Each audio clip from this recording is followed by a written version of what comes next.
আসসালামাইকুম, শুভ সন্ধ্যা, good evening, আদাব, সুস্বাগতম। কারো কারো মুখে হাসি দেখতে পাচ্ছি।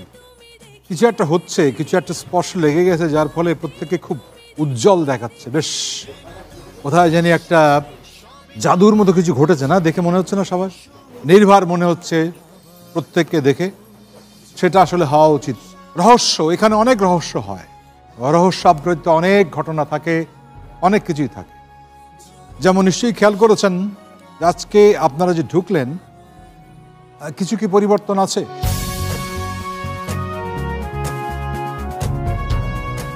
একটা বাক্স কোত্থেকে যেন হাজির হয়েছে। যারা পুরনো তারা জানেন, যারা নতুন তাদের জন্য বলছি, এর নাম হচ্ছে জাদুর বাক্স। আজকে সুপার শেফ কিচেনে প্রথম ছিল আমাদের ম্যাজিক বক্স চ্যালেঞ্জ। ম্যাজিক বক্সটা দেখার পরে তো আমি পুরো অবাক।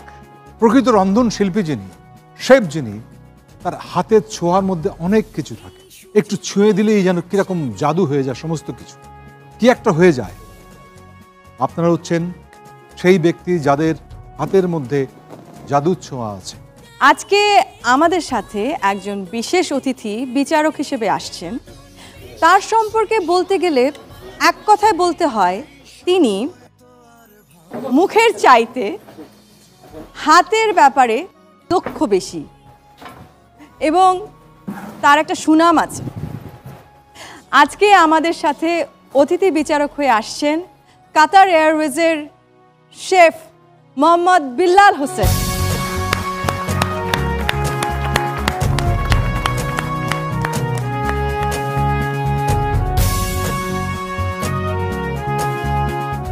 স্বাগতম শেফ বিল্লাল হোসেন।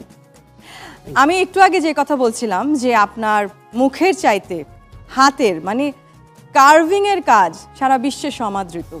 আপনার এই যে এত সুনাম, এত কিছু আমরা শুনেছি, আমার মনে হয় প্রতিযোগীরাও সেই ব্যাপারে অনেকে হয়তো আপনার সম্পর্কে জানেন, কিন্তু আমরা আসলে শোনার চাইতে চোখে একটু দেখতে চাইছি। মানে একটু যদি আপনি আপনার সেই প্রতিভা আমাদেরকে একটু দেখাতেন, তাহলে প্রতিযোগীদের সাথে সাথে আমরা এবং সেই সাথে দর্শকরাও উপকৃত হতেন। শিওর, অবশ্যই।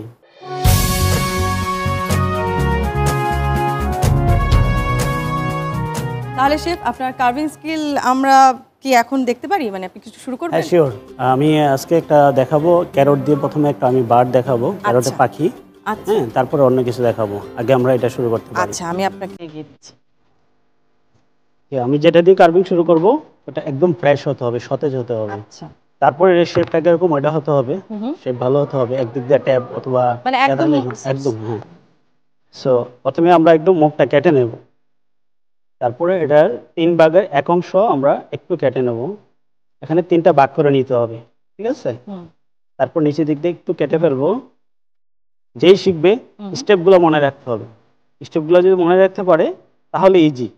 ইজি বলতে 1 থেকে 2 বার 3 বার যদি এরকম ট্রাই করে, পরে কিন্তু এটা ইজি হয়ে যায়। যত কাটবে ততই ইজি হবে। আচ্ছা, আর নাইফ কিভাবে হ্যান্ডেলিং করতে হবে ওটা খেয়াল করতে হবে অবশ্যই, যে কিভাবে আমি ধরতেছি। কাটার সময় এরকম ভাবে কাটতে হবে, অল্প অল্প করে, অতিরিক্ত কাটা যাবে না। একবারে কেটে ফেললে কিন্তু পরে যদি বেশি হয়ে যায় আর কিন্তু এখানে যে আমি জোড়া লাগাতে পারবো এরকম কোনো প্রসেস নাই। আচ্ছা,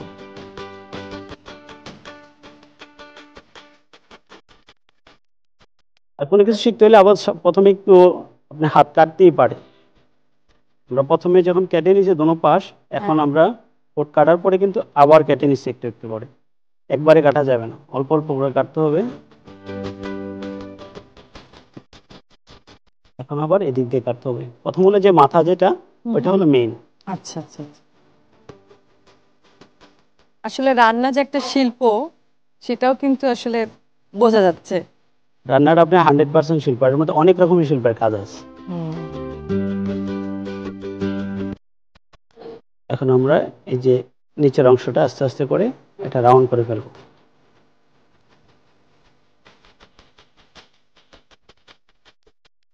এখন আমরা এই যে ডানা আছে 2 পাশে কেটে নেব। এরকম ভাবে কাটবো। প্রথমে যে পাখির যে মাঝের যে আটা আছে, এখানে আমরা ডানার একটা পার্টের যে ব্যাকবোনটা থাকে, উপর অংশটা আমরা কেটে নেব। প্রথমে আমরা একটু মার্ক করে নেব যে ডানা কাটার সময় হালকা একটু নিজে মার্ক করে নেবো আইডিয়া করে। কাটার সময় এই যে আঙ্গুলটা আছে এটা হ্যাঁ, এটা এখানে টাচ রাখতে হবে। আচ্ছা সবাই একটু দেখে নিন মনোযোগ দিয়ে। এখন আমরা এই দিক থেকে নাইফটা করে আমরা একটু লেজের অংশটা কেটে নিই। কাটার সময় এরকমভাবে কাটতে হবে, আপনাকে ব্যালেন্স দুদিকে সমান রাখতে হবে।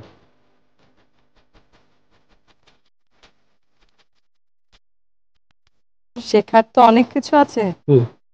এটা আমরা নাইফ দিয়ে করে নিতে পারি, বাট নাইফ দিয়ে একটু সময় লাগবে বেশি, এই জন্য আমি কাঁঠার দিয়ে করে নিচ্ছি। আমার 2টা গোলমরিচ লাগবে, কালো গোলমরিচ। এখন আমরা ঠোঁট কেটে নেব।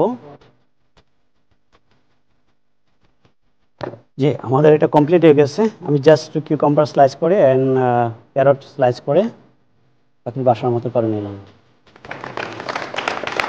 অসাধারণ শেফ, থ্যাংক ইউ। এটা জাস্ট একবার না, 2-3 বার, বারবার যতই ট্রাই করবেন আপনি সবাই পারবেন, কিন্তু কনফিডেন্স রাখতে হবে যে আমি এটা পারবো।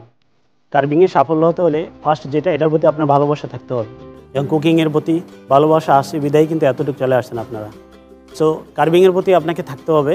যদি থাকে তাহলে কি করতে হবে, ফার্স্টে আপনাকে ছোটোখাটো জিনিস দিয়ে শুরু করতে হবে এবং বড় নাইফ হ্যান্ডেলিং করার সময় ঠিক একইভাবে রাখতে হবে। তো আমি সবার প্রতি এটাই অ্যাডভাইস করব যে ওই জিনিসটার প্রতি আপনি ফার্স্টে ভালোবাসা, তারপরে যে প্র্যাকটিস, এগুলো যদি করা হয় ইনশাল্লাহ আপনাদের সাফল্য চলে আসবে।